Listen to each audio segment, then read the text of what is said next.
Hey guys, Michael here, and today I will be giving my suggestions on what you should be watching in December of 2024. I will be covering theatrical, limited, video on demand, but I will not be covering every movie that came out, only movies that intrigued me or to a wider audience. So, yes, I will be talking about the blockbusters, Mufasa, the Sonic. I'll also be talking about some of the smaller, independent, limited releases, and also one film I'm really excited to talk about, which is going straight to video demand and has a very, very limited theatrical release. Without further ado, this video is going to be long enough. Let's get right into it. On December 5th, in limited release, O Canada will be coming out. This is the latest film by Paul Schrader, known for First Reform, Card Counter, known for writing Taxi Driver, and Raging Bull by Martin Scorsese. O Canada did play at TIFF, where I actually had the chance to meet Paul Schrader himself. And I wasn't able to catch the film at TIFF, but I did have a couple friends that did. My friend Artine gave it a 3.5. My friend Bradley gave it a 1 star. And my friend Bradley Hill, also known as Nightfall Music, links in description, gave it a 3.5. This film was divisive at TIFF, so that's the reason I decided to skip out on it. I had an opportunity towards the end of the festival. I think it was literally the last day where I could have watched it, and I decided to walk off with another friend and just explore Toronto since I had not had the chance to go and view Toronto. Ended up going to Kensington Market. It was an extremely fun day and probably better than this film, but it has its lovers and it has its haters. It's a bit weird. Sometimes it's a bit harder to find information about the release dates for certain films. This film, for example, is going limited on December 5th and possibly going wider on the 13th. The only source I found said that it's going limited on the 5th and also limited on the 13th, which is a bit confusing. Oh Canada premiered at Cannes and had a 3.0 average rating on Letterboxd. On December 6th, the first Friday, which, if you know movies, every Friday is normally when a new release will come out, with the exceptions of holidays, which we will experience later on in this video. The first film coming out on December 6th is going to be the latest horror movie by A24, Y2K, which is the directorial debut of Kyle Mooney. I've been excited for this film since hearing the concept. My biggest issue with the film is the trailer, and that is why this segment you're not seeing a trailer. The trailer gives away every single kill. It shows you way too much, and that seems to be a really big trend in Hollywood right now of having trailers that completely expose the entire film. That's why I'm trying to avoid seeing it. I heard that a second trailer did drop, and I'm trying my best not to see it. I sadly did have to sit through this trailer twice now in theaters. I normally wait for like 20 minutes before going into a movie just to make sure I miss the trailers. Normally come in right when Nicole Kidman's doing her spiel. But Y2K did premiere at South by Southwest and has an average of 3.2 on Letterboxd. Also releasing wide is Get Out, directed by Stephen Harris. Get Out is a horror comedy about a family going to a remote island called Salata when they soon discover that a serial killer is on the loose. Getaway is starring Nick Frost, which most people would know from the Cornello trilogy by Edgar Wright, Shaun of the Dead, At World's End, Hot Fuzz. He is a great comedian, and that is why I'm excited to see it. Get Out premiered at Fantastic Fest earlier this year and currently has a 3.2 average on Letterboxd. Releasing unlimited from Amazon is Unstoppables, which is a wrestling movie based on a true story.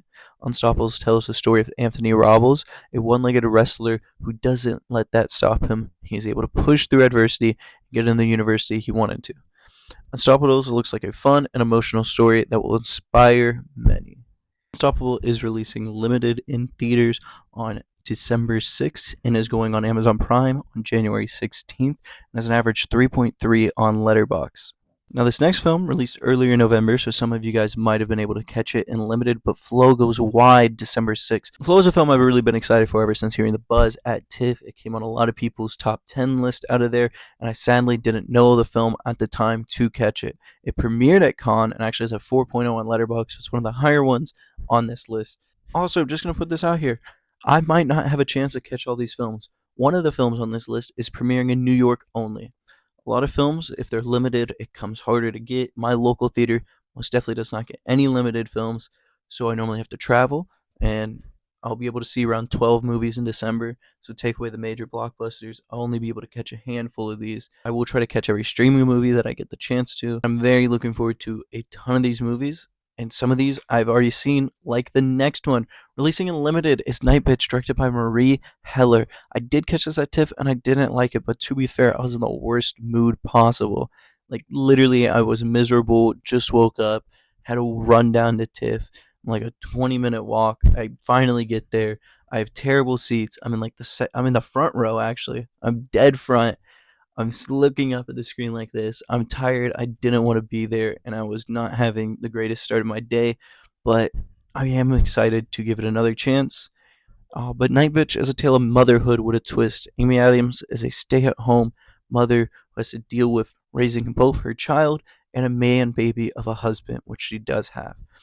I know that mothers tend to resonate with this film a lot more, and they seem to be finding it a masterpiece. Which, of course, if you have that relationship to the film, I'm hoping that you can enjoy it, and I hope this is a good movie to tell a tale out of motherhood. But for me, it didn't seem to work that much, and ended up being one of my least favorite films out of the festival. Again, I was in a terrible mood going into it, which hopefully I won't be in again. But Night Bitch premiered at TIFF and has a 3.2 average on Letterboxd and is going limited December 6th. Another film going limited on December 6th is The End, which is the latest film by Joshua Oppenheimer, which is a musical set in a bunker after the end of times have come. The End premiered at Telluride and played at TIFF with a 3.0 average on Letterboxd. I had a couple friends that are able to see it, and you'll see their reviews on the screen. I don't really have much to say sometimes for films. The shorter the review, like the description, means it would be better to go in blind. There's some films which I like to talk nothing about and know nothing and just go into it with the buzz around it. And I find that a more enjoyable experience. So sorry if I don't go too into depth on some movies that I barely know anything about or don't have that much else to say. I also will have a shorter one, but most of these films that I'm recommending here, I do think will be good or at least enjoyable to an extent. This is a musical, so if you're not into musicals, I would not recommend checking this out. But this next limited release, I did have a chance to see. I actually have a really crazy story about it. The Order is the latest film by Justin Kurzel. Based on the true story, it follows Jude Law playing a weathered FBI agent chasing down neo-Nazi organization that is responsible for a lot of bombings around in this town. Justin Krell is the director of Assassin's Creed, and I think this is a great step up from Assassin's Creed. Now, my funny story that goes along with this is I'm walking down to TIFF one day, and I took a different path every day because some days I just forgot the path and then had to pull up a GPS. I only stayed in Toronto for, I want to say, 12 days. So I didn't really get to explore the city, and I was just walking to TIFF. I knew the whole TIFF area, and then walking back to the place I was staying. And when I was walking to TIFF this day, I see a bunch of people crowd outside a hotel room. I see John David Washington walk out, who I absolutely adore in Black Clay Klansman. It is my favorite Spike Lee movie and one of my favorite Blumhouse movies. But also another guy that just walks out and not that many people are paying attention to, but I see in a suit. I go up to him and I ask, "Hey, what's up? Do you know why everyone's here?" He's like, "Yeah, well, I'm actually a director. I'm headed to my film, which is playing today." So I ask him what movie it is, and it is Justin Kurzel for The Order. I snagged a picture with him, and then I even met up with him after seeing the film. Got him to sign my ticket. And it was one thing I love to do at TIFF, as you get the tickets, you get them printed out. If you do Rush Line, you always get a physical ticket. So I did the Rush Line for it, and I got him to sign it. I got Nicholas Holt to sign it, and then I got some PR people for the team. I love getting a crew also. A bunch of films that came out, I was able to get sound department, costume designer to sign it, and I just loved speaking to them. It's just so great to meet everyone behind a film because this is like one of the few places you can be where the whole team is there to watch their film premiere. Sadly, though, this was not the world premiere like I had thought it was, and I believe I stated in my Letterboxd review. The Order actually premiered at Venice and actually has a 3.4 average on Letterboxd. I think Nicholas Holt gave his best performance in this film. If you're a Nicholas Holt fan, I would definitely recommend checking this out for his performance alone. Next is Hard Truths, which also played at TIFF. It is only releasing in New York on December 6th, but will go wide on January 10th. Hard Truth is directed by Mike Lee. This is a film, again, I'm trying to avoid mostly what it's about, but I do know Marine Jean-Baptiste is in the race for the Oscars this year, and I am rooting for it because I've heard people talk about this performance. I'm really hoping a smaller film like Hard Truths can make it in. Hard Truths did premiere at TIFF and has a 3.8 average on Letterboxd. And the final movie, which I'm super excited to talk about because there's an amazing story behind the making of this film, is The Invisible Raptor. The Invisible Raptor is a limited theatrical release and a VOD release same day. Right now, I believe there's 8 theaters. I will put the theaters on screen here so you guys can see it. If it's playing near you, please go out and support this film. This is a true passion project for my friend Michael Capes, who's known from the YouTube channel The Hacks of Life. He's the writer and lead actor in it. Invisible Raptor is about an invisible raptor that breaks out of captivity and starts killing people, but nobody can see it. This is a truly indie project. It is a complete passion project for Michael Capes. In fact, I got a video from Michael Capes to tell you why you should go and see it. Hi, Mike Capes here to tell you all the reasons you need to see the upcoming movie, The Invisible Raptor. Reason number 1, it's a movie about an invisible raptor. Have you guys ever sat there watching Jurassic Park and thought to yourself, what would this movie be like if you couldn't see any of the dinosaurs and they spent no money on visual effects? Well, guess what? The Invisible Raptor answers that question for you in the best way possible. You'll never see this creature coming. It's a crazy comedy adventure horror film with tons of heart. But you gotta hold on to your buttholes because you're gonna laugh them right out of your bodies. This movie is the comedy we need. We need funny movies again. And it's also a love letter to the Steven Spielberg films we all grew up on. You're gonna see tons of homages from The Goonies, Indiana Jones, Gremlins, Jurassic Park, and so on. And also, there's a ton of great cameos in this movie that you're not gonna wanna miss out on. So, when you get a chance, you can either pre-order or go to the theaters and see The Invisible Raptor. And again, hold on to your buttholes, because it's a ride. Invisible Raptor premiered at the Portland Horror Film Festival and has a 3.4 average on Letterboxd, and is one I will be checking out day one, either if you have to rent it, which the pre-sales are live now on Apple TV, or if I'm able to catch it in a theater, which I'm really hoping to be able to do. Also, I'm not sponsored by the Invisible Raptor. I'm just really excited for this film. No sponsorships in this video at all. On Wednesday 11th, Maria drops on Netflix. Maria's about a fallen opera singer played by Angelina Jolie and directed by Pablo Larraín, who made Spencer's and El Conde. This film has a lot of potential at the Oscars, and everyone is predicting it. It did premiere at Venice and Telluride, and has a 3.5 average on Letterboxd. Another short one because I don't want to know much about this. When Wednesday the 11th comes, I will be watching this, and you will see a review out for it. And I'm very excited to check it out. On December 13th, we have an expansion of Queer. Queer expands out of limited, going wide. It went limited back in November. I was able to catch this film at TIFF, and I was blown away. This is from Luca Guadagnino, the same director of Challengers, Bones and All, and Call Me By Your Name. This is a fantastic performance by Daniel Craig. He absolutely kills it. This is also the second film by Luca Guadagnino coming out this year, following up Challengers, which is in my top 5 movies of this year. And I was blown away by Challengers. Challengers was a film I walked into not expecting to like it, not expecting to care for it. I thought it was going to be a boring tennis movie, and then come to find out it's not even about tennis. It's also by the same writer, Justin Kurczycki. And Queer follows a drug addict played by Daniel Craig, living in Mexico in the 1950s as a openly gay man, and he is seeking men in the film. And he also has another standout from it. Jason Schwartzman is unrecognizable. I spent the whole film deciding, is that Jason Schwartzman, or is this a guy that really looks like Jason Schwartzman? Because you can't tell it's him, but at the same time you're like, I think that's him. Queer is being distributed by A24 and is a must-see when it goes wide on December 13th. It premiered at Venice and has a 3.5 average on Letterboxd. This next film I should phrase by saying I'm not a fan of the franchise. I've not seen any of the films in the franchise, so if you want to clown me in the comments section, go right ahead. But I'm talking about Lord of the Rings, The War of Rohirrim. I hope I'm saying that right, which is an animated Lord of the Rings movie. Like I said, I don't know much about Lord of the Rings, and this has not played anywhere yet. The animation style does look really cool, and I am planning on checking it out. I don't think I'm going to have time to watch all the Lord of the Rings and Hobbit movies before, but I will be checking this out in theaters when it goes wide December 13th. This next film, though, I think everyone's excited to talk about. It's the other movie going wide on December 13th. It's Kraven the Hunter, the third Sony spin-off movie this year. Will it be better? There is a higher likelihood due to the fact this is the first one that is rated R.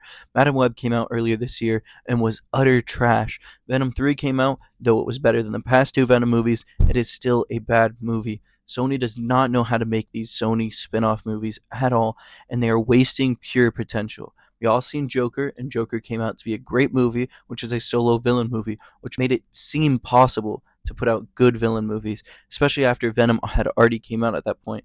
And I thought Venom was a copy of Upgrade. But Craven stands out for being rated R, listening to the feedback, going through reshoots to transform and change the original origin of his powers. But will it be enough to save this film from being another Sony spin off flop? We'll see on December 13th. Releasing limited December 13th is a small film called Young Werther. Young Werther follows a guy named Werther falling in love with a woman who is engaged. Now, this might sound a bit basic and cliche at first, and trust me, it seems that way, but it looks like a really cute independent film, which I'm super excited to see as it was filmed and takes place in Toronto, one of my favorite cities in the world. There's even a shot in the trailer which is filmed on the same road where TIFF takes place outside of Roy Thompson Hall, which is the same seats I was sitting in waiting for the world premiere of Eden. Roy Thompson Hall, most of you guys might also know as the Vought Tower from The Boys. I cannot wait to see this film, as I'm really excited to see how they film Toronto, and I'd love to see more films take place in Toronto instead of just being filmed there as a backdrop for New York. And Young Werther did premiere at TIFF, and I wish I knew about it before going to TIFF.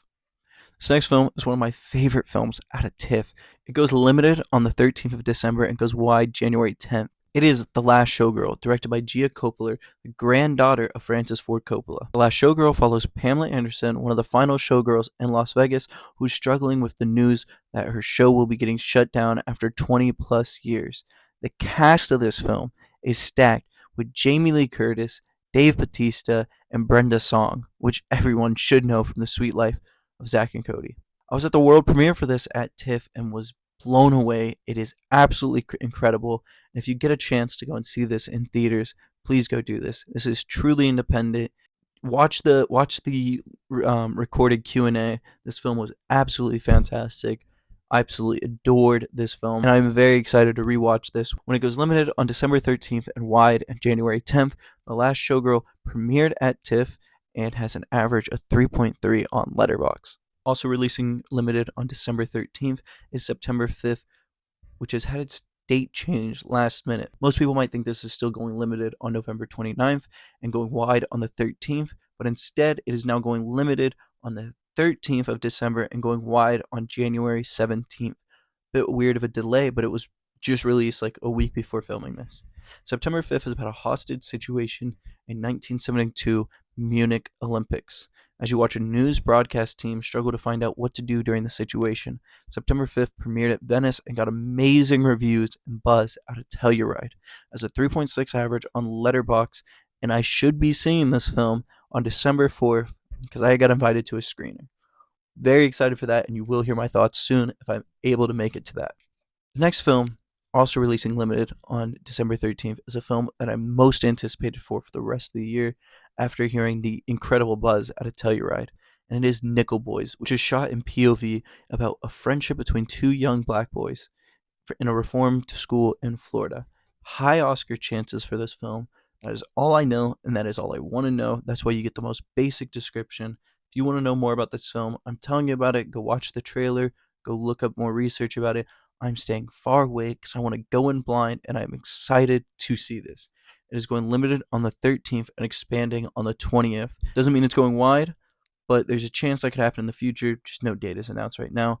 It premiered at Telluride and has an average of 4.0 on Letterboxd. Now we're getting into blockbuster time. On the 20th, we start to get the major blockbusters of December, starting with Mufasa and Sonic 3, both releasing the same day.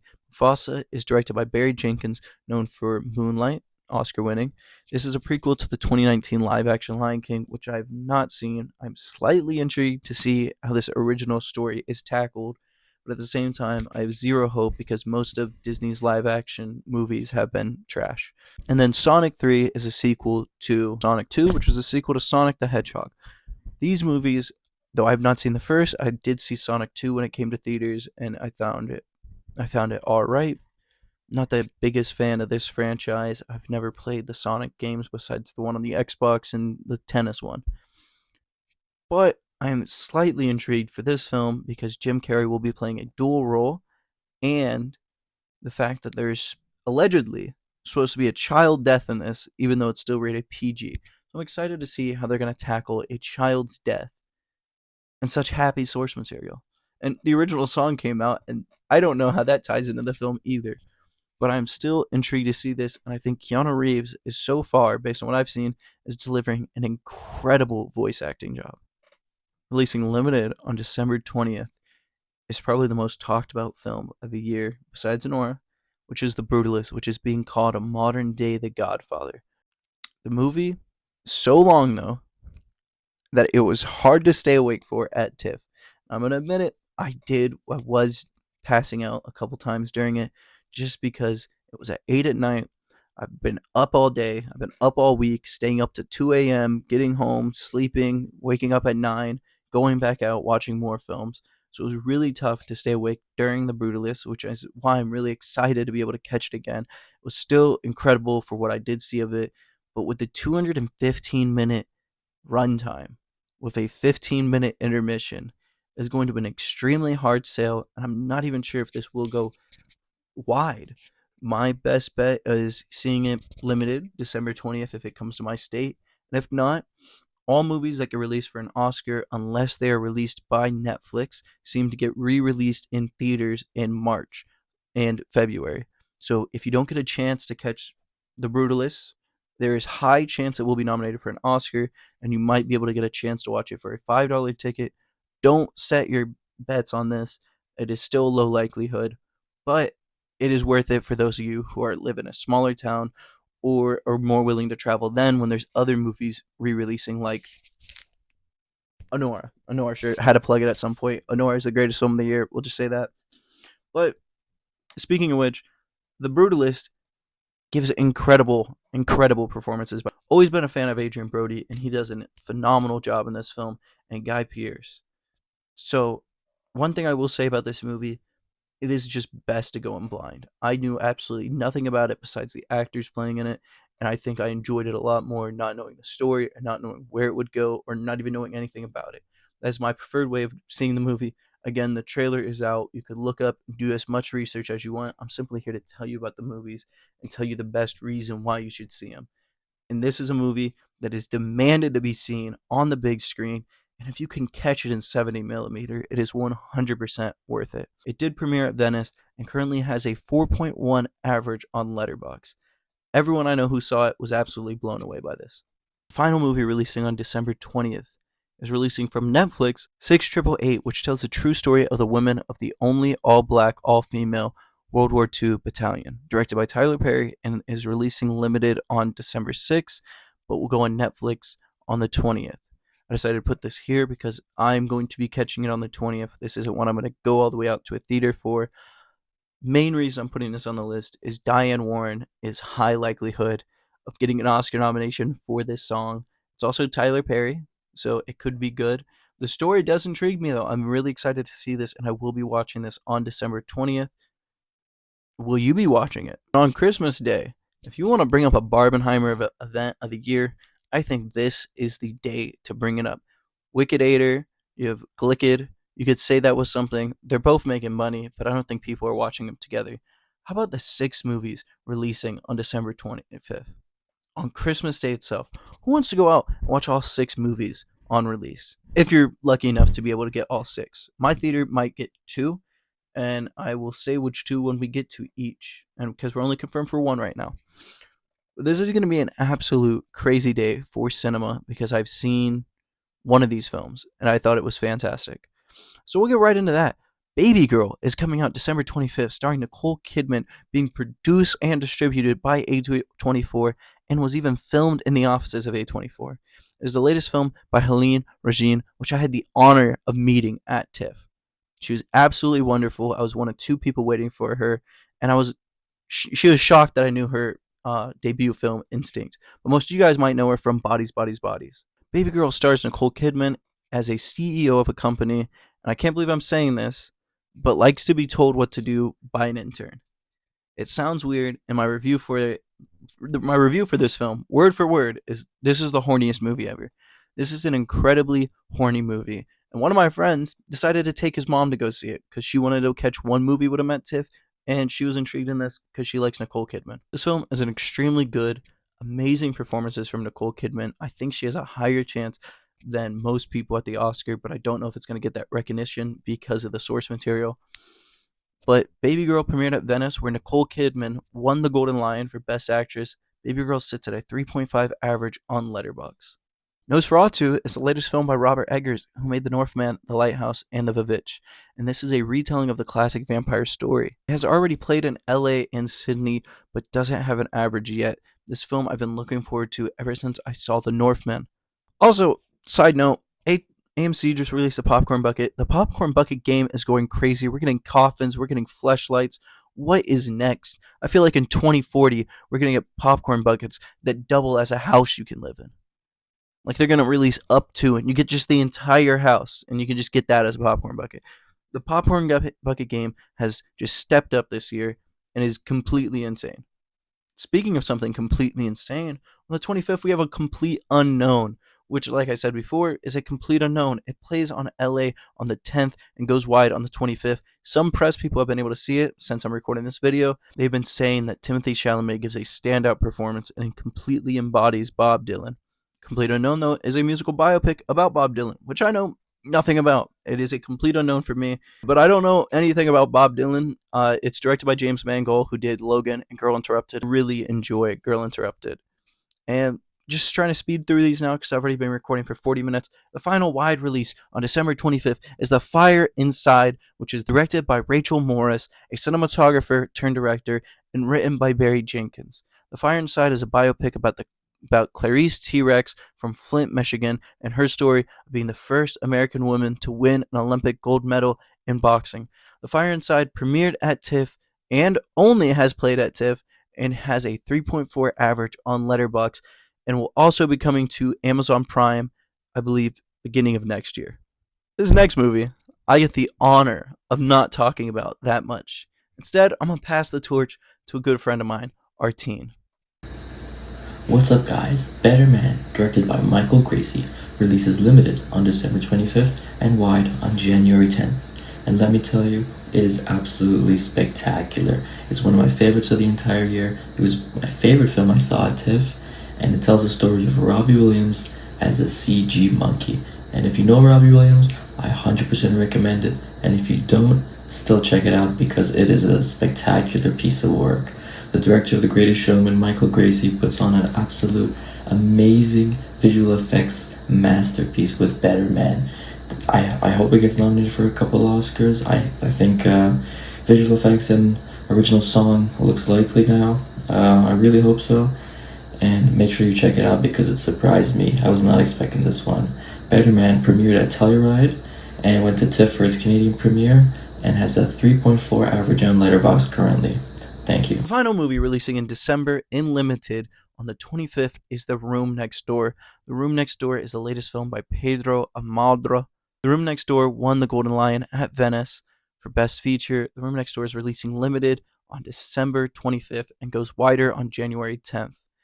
The Room Next Door premiered at Venice and was the hardest film to rush at TIFF with a 0% success rate. People were turned away from the press screening.